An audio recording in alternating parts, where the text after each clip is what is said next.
मुस्कान और गौरव की शादी को 2 साल बीत गए, लेकिन मुस्कान का तालमेल अभी तक भी अपनी छोटी ननद शिवानी के साथ ठीक नहीं बैठा। मुस्कान पूरब है तो शिवानी पश्चिम, और उनके बीच में फंसी हुई थी मनोरमा। मम्मी जी देखो तो, शिवानी ने फिर से कढ़ाई जलाकर सिंक में डाल दी। अब मैं क्या पूरे दिन इनके जले हुए बर्तन साफ करती रहूंगी? मेरे हाथ में दर्द होने लगता है। जब ये अपने लिए खाना बनाती हैं तो अपने बर्तन खुद क्यों नहीं साफ करती? इस लड़की को कितना समझाऊं कि घर में जो बनता है वही खा लिया कर, लेकिन इसे तो हमेशा 3 टाइम स्पेशल खाना चाहिए। यहाँ तो ठीक है, लेकिन ससुराल में कैसे चलेगा? उनकी बातें सुनते हुए शिवानी भड़कती हुई आई और बोली, भाभी हो गई ना मेरी चुगली शुरू। एक कढ़ाई क्या जली, आफत आ गई। इतने बर्तन साफ करोगी, एक कढ़ाई और सही। भला मैं ही सारे बर्तन क्यों साफ करूं? जाओ, मैं भी नहीं करती। ये कहकर मुस्कान अपने कमरे में चली गई। उनका झगड़ा सुनकर मनोरमा अपना सिर पकड़कर बैठ गई। उसको ऐसे बैठे हुए देख उसके पति शांतनु ने देखा तो पूछा, क्या हुआ? सिर में दर्द है क्या? मेरे सिर का दर्द तो मेरी बेटी और बहू बने हुए हैं। आखिर इनका मैं क्या करूं? जब देखो चूहे बिल्ली की तरह झगड़ती रहती हैं। मनोरमा, तुम शिवानी को समझाती क्यों नहीं? आखिर मुस्कान भी तो हमारी बेटी ही है। कितना स्वादिष्ट खाना बनाती है मुस्कान। शिवानी को फिर भी अलग से अपने लिए कुछ न कुछ बनाना होता है। शिवानी को हमेशा तीखा और मसालेदार खाना चाहिए, और ये चाइनीज खाना क्या शुरू हुआ है? बच्चों की तो आदत ही खराब हो गई है। रोटी सब्जी तो जैसे खाना ही भूल गए हैं। वक्त गुजरता गया, लेकिन उन दोनों के बीच के झगड़े वक्त के साथ साथ ही चलते रहे। शिवानी, आज मैं शाही पनीर और नान बनाने जा रही हूँ। अपना भी बता दो, तुम्हारे लिए बनाऊं या नहीं? तुम्हारे हाथ का खाना? ना बाबा ना, मुझे हजम नहीं होगा। हाँ, मेरे लिए पनीर रख देना, मैं अपने लिए चिली पनीर बनाऊंगी। ठीक है, चिली पनीर बनाओ या चिली खीर, लेकिन तुम्हारे बर्तन मैं साफ नहीं करूंगी, ये याद रखना। शिवानी मन ही मन मुस्कुराई, क्योंकि उसे भाभी को सताने में बहुत मजा आता था। अगले दिन सुबह सुबह मुस्कान की आवाज आई, मम्मी जी सिलेंडर खत्म हो गया है, अब नाश्ता कैसे बनेगा? ये सुनते ही मनोरमा का पारा चढ़ गया। वह गुस्से में बोली, अरे सिलेंडर खत्म हो गया? हाय, ऐसे कैसे 12 दिन में ही सिलेंडर खत्म हो गया? चलकर देखूं तो। मनोरमा रसोई में गई तो देखा कि मुस्कान दूसरे सिलेंडर के इंतजार में खड़ी हुई थी। बहू, सिलेंडर लिटा कर देखो। मम्मी जी, लिटा कर, बिठा कर, घुमा कर, सब तरह से देख लिया, नहीं चल रहा। ये सब तुम दोनों की लापरवाही का नतीजा है। तुम्हारे अलग अलग खाना बनाने के चक्कर में घंटों गैस जलती है। जानती हो 1000 रुपए का सिलेंडर आता है। इस महीने से तो महीने के 2 सिलेंडर लगेंगे। हे प्रभु, ये घर विनाश की तरफ जा रहा है। मेरी बहू और बेटी को सद्बुद्धि दो, वरना ये दोनों तो हमें बर्बाद कर देंगी। मम्मी जी, मैं तो रोटी सब्जी या दाल चावल बनाती हूँ, उसमें कितना समय लगता है? शिवानी को समझाइए। वही कभी पैनकेक, कभी डोनट, कभी पिज्ज़ा, पता नहीं क्या क्या बनाती है, जिसकी वजह से घंटों गैस जलती है। तभी ड्राइंग रूम में फ़ोन बजने की आवाज़ आई। मनोरमा जल्दी से फ़ोन उठाने दौड़ी। फ़ोन सुनकर उसने धप से रख दिया। मुस्कान ने पूछा, मम्मी जी क्या हुआ, किसका फ़ोन था? तुम्हारी सुरेखा बुआ का। वो कुछ दिनों के लिए रहने आ रही हैं। इतने दिनों बाद घर आएंगी, ये सोचकर दिल बैठा जा रहा है कि जब वो इस घर में खाना बनाने के नाटक देखेंगी तो उन्हें कितना बुरा लगेगा। तभी वहां शिवानी और गौरव आ गए। कैसे नाटक मम्मी? बस भाभी को अपनी जबान बंद रखने की जरूरत है। हाँ, सब कुछ मेरी वजह से ही तो होता है। मैं ही इस घर से चली जाती हूँ। देख लो, हो गई ना शुरू। अब भगवान ही बचाए तुम दोनों से। अगले दिन सुरेखा आ गई। वह बड़े दिनों बाद आई थी, इसीलिए घंटों बातें करते हुए गुजर गए और शाम हो गई। मनोरमा ने मुस्कान से कहा, बहू, खाने का समय हो गया है। तुम अपनी बुआ जी के लिए अरबी के पत्तों के कोफ्ते बना लो। किसी जमाने में इन्हें बहुत पसंद हुआ करते थे। हाँ भाभी, उनका तो नाम सुनते ही आज भी मेरे मुंह में पानी आ जाता है। तभी नाक मुंह चढ़ाए हुए शिवानी बोली, भाभी, मेरे लिए मत बनाना, मैं अपने लिए मंचूरियन राइस बनाऊंगी। सुरेखा उसका मुंह देखते हुए बोली, क्या कहा शिवानी तूने? मैंने आज से पहले तो ये कभी नहीं सुना। शिवानी मुंह बनाते हुए बोली, सुना भी कैसे होगा बुआ जी, ये चाइनीज खाना है, गवारों वाला खाना नहीं है। अरबी के पत्ते, हाँ। सुरेखा को उसका इस तरह उसके मनपसंद खाने के लिए मुंह चिढ़ाना अच्छा नहीं लगा। 3 दिन बीत गए। सुरेखा शिवानी को रोज अलग से खाना बनाते देखती रही। शिवानी हमेशा मुस्कान के खाने में नुक्स निकालती रहती। बुआ जी, कैसा लगा भाभी के हाथ का खाना? पूड़ी तो ऐसे लग रही थी जैसे चिंगम, और छोले, हाँ, उनमें से तो दूर से ही दुर्गंध आ रही थी। शिवानी के ऐसे रवैये से सुरेखा परेशान हो गई। मौका मिलते ही सुरेखा ने मनोरमा से बात की। भाभी, ये सब मुस्कान के साथ अच्छा नहीं हो रहा। तुम्हें अपनी बेटी को समझाना चाहिए। जानती हूँ दीदी, लेकिन इसकी समझ में आए तब ना। मैं तो ये सोचकर डरती हूँ कि ये ससुराल में क्या करेगी। मेरे पास इसका एक हल है। कान इधर लाओ जरा। सुरेखा ने एक योजना बनाई। अगले दिन, मुस्कान, मेरी बात सुनो। मैंने अभी अभी तुम्हारी बुआ जी को फ़ोन पर बात करते हुए सुना है।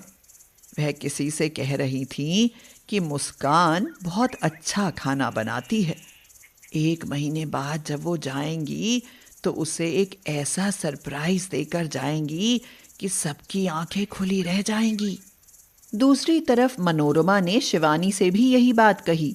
शिवानी, मैं चाहती हूँ कि वो सरप्राइज बहू को नहीं, तुम्हें मिले। इसीलिए जब तक तुम्हारी बुआ यहाँ है तब तक तुम ये ऊट पटांग खाना छोड़कर बहू से भारतीय खाना बनाना सीख लो। मम्मी, अगर ऐसी बात है तो अब देखो, मैं इतना अच्छा खाना बनाना सीखूंगी कि बुआ के मुंह पर भाभी का नहीं, केवल मेरा नाम होगा, और वो सरप्राइज मिस शिवानी का होगा। फिर तो शिवानी ने खुद को एकदम से बदल लिया। वह मुस्कान से बोली, भाभी, अब आप जैसा कहोगी मैं वैसा करूंगी। आज से मैं आपको खाना बनाने में मदद किया करूंगी। मुझे समझ आ गया है कि चाइनीज फूड खाने से बीमार हो जाते हैं। अब हम साथ मिलकर खाना बनाया करेंगे, लेकिन आपको मुझे सिखाना होगा। हाँ। मुस्कान बहुत खुश हुई। आज मैं बहुत खुश हूँ शिवानी। मुझे मेरी झगड़ालू नहीं बल्कि आज एक प्यारी सी ननद मिल गई है। उसके बाद मुस्कान ने उसे भारतीय खाना बनाना सिखाया। इस बीच उनके झगड़े खत्म हो चुके थे और दोनों साथ रहकर एक दूसरे को समझने भी लगी थी। अब तो वो एक दूसरे का ख्याल भी रखती थी। अरे भाभी, तुम तो पूरी पसीने में भीग गई हो। हटो, रसोई मैं समेटती हूँ। अरे नहीं शिवानी, मुझे तो आदत है। तुम बाहर जाओ, मैं कर लूंगी।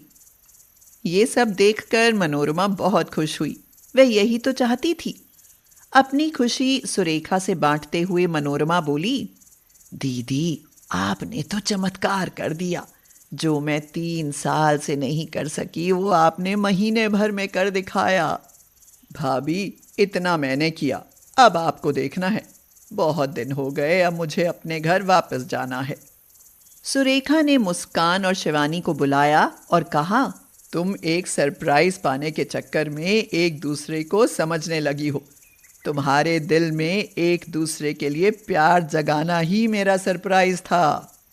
ये कहकर सुरेखा ने अपने हाथों से सोने के कंगन उतारकर दोनों को पहना दिए। उसके बाद सुरेखा चली गई। शिवानी को भी अब मुस्कान के बनाए हुए खाने की आदत हो गई थी, इसीलिए उसने अपना अलग से खाना बनाना छोड़ दिया था। अब मनोरमा की बहू और बेटी के खाने का विवाद हमेशा के लिए खत्म हो गया और वो दोनों मिलजुल कर रहने लगी। नीलिमा बहुत ही लालची औरत थी। उसे तो सिर्फ फायदा चाहिए था, वह फायदा चाहे रिश्तों में मिले या बाजार में। भगवान की भी उस पर कुछ खास नजर थी, इसीलिए उसे सिर्फ 2 बेटे ही दिए। उसके बड़े बेटे आशुतोष की शादी कावेरी से हुई। बहू, अब ये घर गृहस्थी सब तुम्हें संभालनी है। बस परितोष की शादी और हो जाए तो मैं धाम पर निकल जाऊं। नहीं मम्मी जी, धाम पर तो बुजुर्ग लोग जाते हैं और अभी तो आप जवान हो। धत, बहुत मजाक करती हो, लेकिन मजाक से काम नहीं चलेगा। घर चलाने के लिए अब इस घर के सारे काम तुम्हें ही करने होंगे। हाँ। उस दिन के बाद कावेरी गृहस्थ जीवन में रम गई। नीलिमा बहुत खुश थी क्योंकि उसे बिना पैसे की नौकरानी जो मिल गई थी। मम्मी जी, खाना बना दिया है। झाड़ू पोछा करके सिर्फ कपड़े धोने रह जाएंगे। प्रेस तो कपड़े सूखने के बाद ही होगी। तब तक ना मैं किचन समेट कर आती हूँ। तुम कितनी संस्कारी बहू हो, कुछ कहने की जरूरत ही नहीं पड़ती, सब खुद से कर लेती हो। नीलिमा कावेरी से बहुत खुश थी। अब परितोष की शादी की बारी थी। परितोष के लिए मोहिनी का रिश्ता आया। लड़की नौकरी वाली थी और रईस घर से थी। मोटा दहेज लेकर आएगी, यही सोचकर नीलिमा ने बिना देर किए उनकी शादी कर दी। मोहिनी के घर में आते ही नीलिमा का व्यवहार कावेरी के लिए बदलने लगा। मोहिनी बहू, तुम्हारे यहाँ से जो मेरा डायमंड का सेट आया है, उसके आगे तो कावेरी के यहाँ से मिले सोने की सेट की चमक भी फीकी पड़ गई है। कावेरी को ये सुनकर बुरा लगा। वह बोली, मम्मी जी, ये क्या कह रही हैं? 5 साल पहले इस सोने के सेट की कीमत भी इस डायमंड के सेट के बराबर थी। अरे तो मैंने तुमसे कुछ कहा क्या? जाओ, मोहिनी ऑफिस से थकी हारी आई है, इसके लिए 1 कप चाय बना दो। कावेरी को नीलिमा ऐसे ही आदेश सुना देती। सुबह उठते ही नीलिमा शुरू हो जाती, कावेरी बहू, मोहिनी का टिफिन बनाया या नहीं? अरे सुन, टिफिन में सलाद रखना मत भूलना और कुछ मीठा भी रख देना। तभी मोहिनी तैयार होकर आई और लंच में लौकी की सब्जी देखकर बोली, दीदी, ये क्या? मैं ऑफिस में अपने स्टाफ के साथ बैठकर क्या ये लौकी खाऊंगी? मोहिनी, घर में जो सब्जी आएगी वही तो बनाऊंगी। दीदी, मेरे लंच के लिए कुछ स्पेशल बनाया करो। ये मरीजों वाला खाना मुझे पसंद नहीं है। मोहिनी, मेरे लिए सिर्फ एक ही काम नहीं है। जानती हो, सुबह सुबह किचन का कितना काम होता है। मुझे और भी बहुत से काम होते हैं, भला वो कौन करेगा? कौन करेगा क्या मतलब? तुम करोगी और कौन करेगा? मोहिनी तो काम वाली है, उसे दिन भर ऑफिस का काम करना होता है।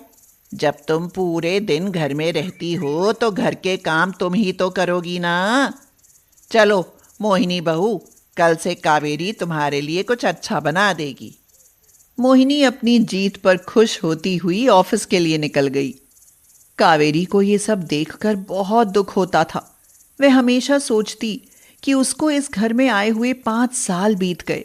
उसने सारी जिम्मेदारियां बखूबी निभाई हैं, लेकिन उसकी सास ने कभी उसकी इतनी परवाह नहीं की जितनी कि वह अपनी कमाऊ बहू मोहिनी की करती हैं।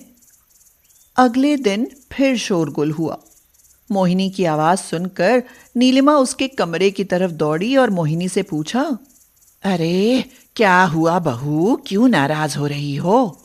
मोहिनी अपने गंदे कपड़े बिस्तर पर फेंकती हुई बोली, मम्मी जी, अब मैं क्या पहनकर ऑफिस जाऊं? मेरे सारे कपड़े गंदे पड़े हैं। दीदी पूरे दिन घर में पड़ी रहती हैं, इनसे इतना भी नहीं होता कि मेरे कपड़े ही धो दें। क्या बड़ी बहू ने तुम्हारे कपड़े नहीं धोए? बड़ी कामचोर हो गई है, अभी पूछती हूँ। कावेरी बहू, कहाँ हो? जानती हो कि मोहिनी ऑफिस जाती है तो तुम्हें उसका काम समय से करना चाहिए ना। तुम आखिर पूरे दिन करती ही क्या हो? क्या मैं पूरे दिन कुछ नहीं करती? ठीक है, नहीं करती तो नहीं करती और आगे से करूंगी भी नहीं। नौकरानी नहीं हूं मैं किसी की। कावेरी गुस्से में ये सब बोल बाल कर अपने कमरे में आकर बैठ गई। उसे परेशान देखकर आशुतोष ने पूछा, कावेरी, कावेरी क्या हुआ? ठीक तो हो ना? कावेरी रो पड़ी और बोली, कुछ नहीं, बस अपनी अहमियत का एहसास हो गया है।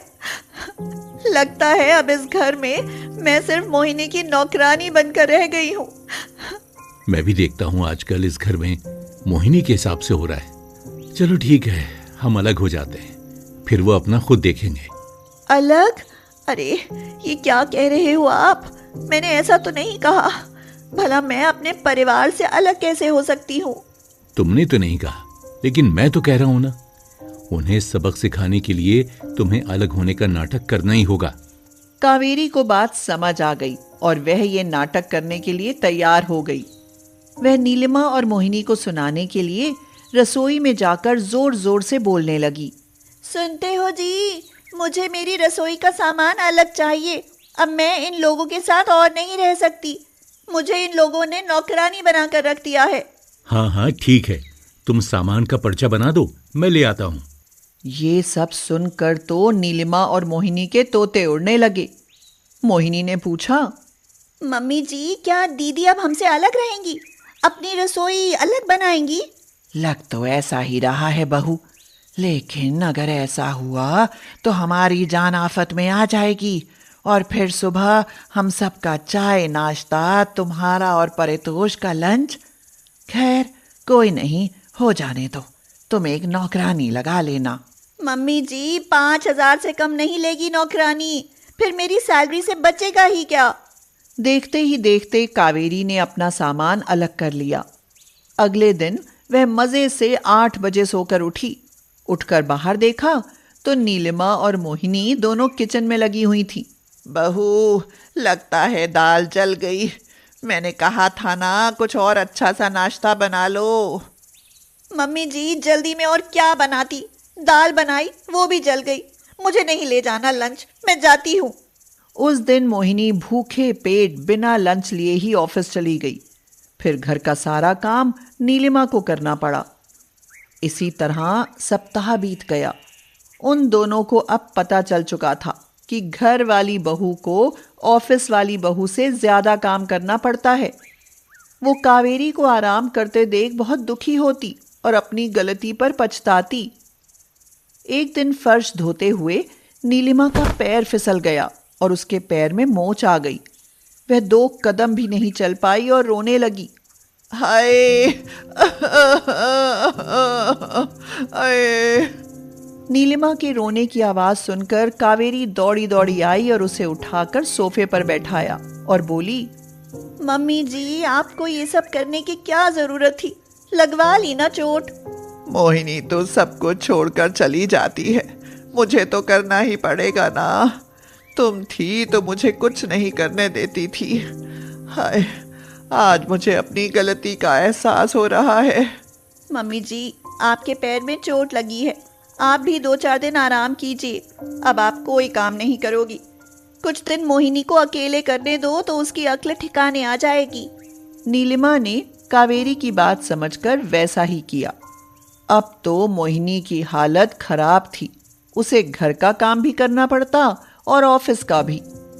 एक दिन इस सब से दुखी होकर वह रोने लगी और रोते हुए कावेरी के पास पहुंच गई। वह कावेरी के आगे हाथ जोड़ते हुए बोली, दीदी, मुझे माफ कर दो। मैंने आपकी अहमियत आपके खोने के बाद जानी है। आप जितना काम मैं कभी नहीं कर पाऊंगी। दीदी, चलो हम फिर से एक हो जाते हैं। मुझे आपकी बहुत जरूरत है। मेरी जरूरत? मजाक कर रही हो मोहिनी? आखिर मैं दिन भर करती ही क्या हूँ? अब तुम लोग अपना देखो, मैं अपने परिवार के साथ बहुत खुश हूँ। मोहिनी उसके पैरों में गिर गई और माफी मांगने लगी। कावेरी को अपना मिशन सफल होता नजर आया। कावेरी ने मोहिनी को माफ कर दिया और बोली, मोहिनी, ये घर हम दोनों का है, इसलिए आज के बाद हम दोनों सारे काम बांट कर करेंगी, तभी मैं तुम्हारे साथ मिलकर रह पाऊंगी। दीदी, आप जैसा कहोगी मैं वैसा ही करूंगी। उसके बाद वो दोनों सारे काम मिल बांट कर करने लगी, जिससे मोहिनी को भी मेहनत करने का एहसास हो गया और फिर वो प्यार से मिलकर रहने लगी।